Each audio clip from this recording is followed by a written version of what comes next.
Berapa atasanmu sanggup memberi gaji sehingga begitu enteng kau tinggalkan sholatmu?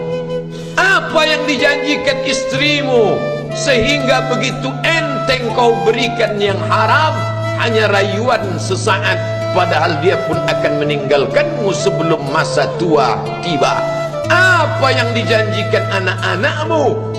Ayah, kami akan menjagamu di hari tuamu nanti, maka berikan kami yang kami inginkan. Belikan kami rumah yang besar, belikan kami kendaraan yang mewah. Nanti setelah hari tua kami akan menjagamu, kata mereka. Tapi setelah kita tua, dosa-dosa begitu banyak terkumpul, mereka pun meninggalkan kita di panti jompo yang penuh dengan kesunyian, hening, sepi. Suara cucu tak terdengar menangis, karena mereka pun malu mengakui kita sebagai orang tua. Suapkanlah yang haram ke mulut mereka, berikanlah yang batil ke dalam perut mereka. Itu hanya akan menjadi azab di dunia sebelum hari kiamat tiba. Ishma syi'ta, hiduplah sesuka hatimu. Ishma syi'ta, apa yang mau kau makan, makanlah. Apa yang akan kau bekerjakan, kerjakanlah. Fa innaka mayyit, tapi ingat, kau akan menjadi mayat, kau akan mati. Semua akan diminta pertanggungjawaban di hadapan Allah Subhanahu wa ta'ala. Hari ini orang boleh tertawa, hari ini orang boleh merasa dunia dia yang punya, tapi sampai masanya yang hijau akan berubah menguning, yang kuning akan mati, yang mati akan menjadi debu, yang debu ditiup angin hampa tak bermakna. Lalu apa yang akan dibawa menghadap Allah Subhanahu wa ta'ala? Amal saleh.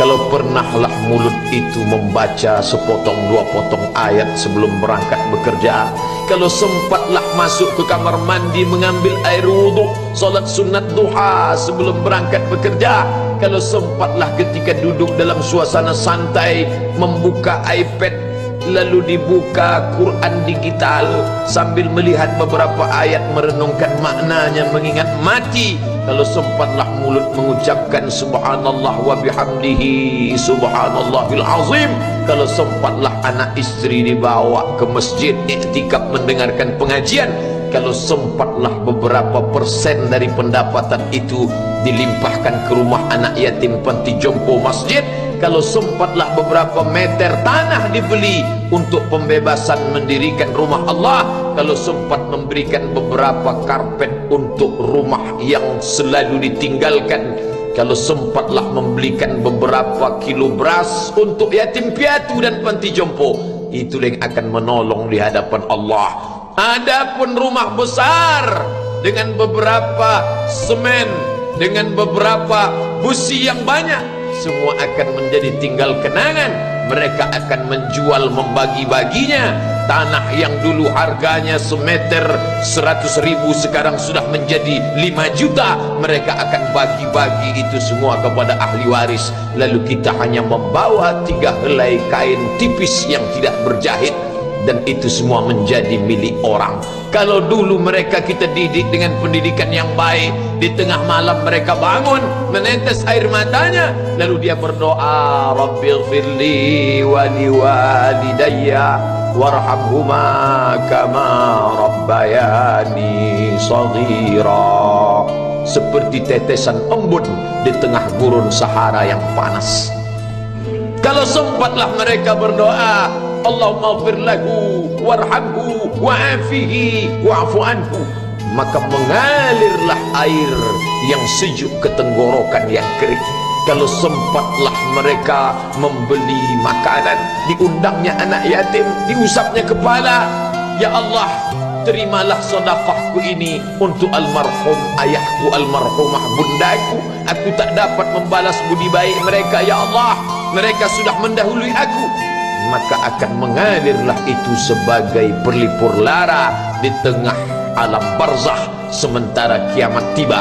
Tapi kalau mereka hanya dididik dengan keduniawian, dididik dengan kemewahan, disumbat mereka dengan materi, tak pernah diingatkan pada mati. Ketika kita mati, mereka pun juga akan mati perasaan ingatannya. Paling celaka lagi, mereka mengingat kita dengan mengantarkan bunga, mereka mengingat kita dengan pakaian hitam, mereka mengingat kita dengan suara musik. Mereka mengingat kita dengan memajang foto kita besar-besar di dalam rumah, dan itu hanya menjadi penghalang rahmat Allah turun. Tidak berkesan sedikit pun. Mereka sedang menyangka kalau dinyanyikanlah lagu kesenangan kita, terobat rindu hatinya. Kalau dipajangnya foto kita, dilingkarkannya karangan bunga, puas rindunya. Padahal itu tidak membuat pengaruh apapun kepada kita di alam barzakh. Maka sayang, buatlah sayang yang mengingatkan sesudah mati. Kalau rindu, buatlah kerinduan yang membuat dia akan tetap mengalir sebagai satu amal sesudah kematian. Idza matal insan, kalau manusia mati, inqata'a, dulu rajin membaca Quran berhenti, dulu rajin salat tahajud berhenti, dulu rajin menghatamkan segala yang baik-baik berhenti. Tapi ada yang tetap mengalir. Di antara yang mengalir itu adalah shadaqatun jariyah. Sempat membelikan beberapa bungkus nasi, nampak orang tua di panti jompo menyuap nasi itu, menggeletar tangan mereka karena usia lanjut, menetes air mata. Kita bukan sedang melihat orang tua, kita bukan sedang melihat orang lain. Saat itu kita sedang melihat potret diri kita 30 tahun yang akan datang. Di mana aku 30 tahun akan datang? Surga, kenikmatan yang luar biasa, tapi dia tidak akan dimasuki oleh orang yang biasa-biasa. Solat biasa, baca Quran biasa, zikir biasa, untuk mendapatkan yang luar biasa, maka itu bukan perimbangan ibadah yang fair.